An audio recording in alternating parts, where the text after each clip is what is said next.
Je suis issu d'une famille pauvre. Très tôt, la vie m'a confronté à des épreuves difficiles. Au moment où j'avais le plus besoin du soutien de toute ma famille, j'ai été abandonné. Mon père, au lieu de se concentrer sur ses responsabilités envers ses enfants, ne pensait qu'à lui-même. Il a fini par quitter ma mère pour une autre femme, nous laissant seuls face à une réalité brutale. Ma mère n'avait pas de travail et nous étions 8 enfants à sa charge. La survie est devenue notre quotidien. Malgré cette situation, je nourrissais un rêve profond, réussir à l'école. Mais en Afrique, quand on vient d'un milieu défavorisé, réussir ses études est un combat permanent. À un moment crucial de ma scolarité, alors que je m'apprêtais à passer le BEPC, j'ai été contrainte de faire une année blanche. Pour ne pas abandonner définitivement mes rêves, j'ai dû travailler très jeune comme aide-maçon. C'était un travail pénible, mais nécessaire. Chaque argent que je gagnais, je le mettais de côté avec un seul objectif, retrouver le chemin de l'école. Par la grâce de Dieu, j'ai finalement obtenu mon BEPC. Peu après, une nouvelle opportunité s'est présentée à moi, intégrer un lycée où tous les frais étaient pris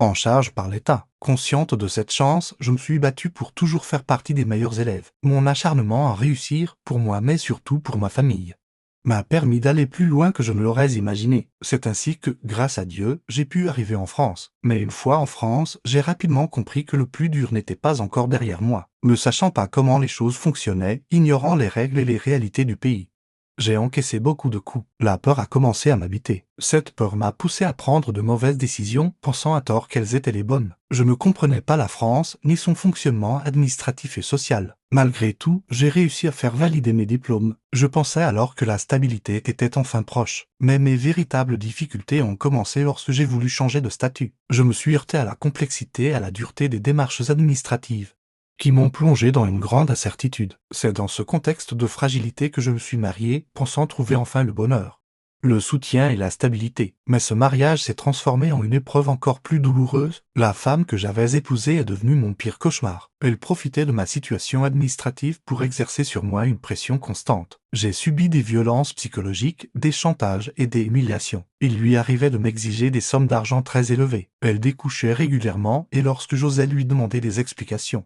je faisais face à des menaces. Je vivais dans la peur permanente, enfermé dans une relation où le silence et la souffrance étaient devenus mon quotidien. Je pensais avoir fui la misère pour trouver la paix. Mais je me suis retrouvé à mener d'autres combats, plus silencieux, plus profonds. Pourtant, malgré tout ce que j'ai traversé, je suis toujours debout. Mon histoire est faite de blessures, mais aussi de foi, de courage et d'une volonté farouche de ne jamais abandonner.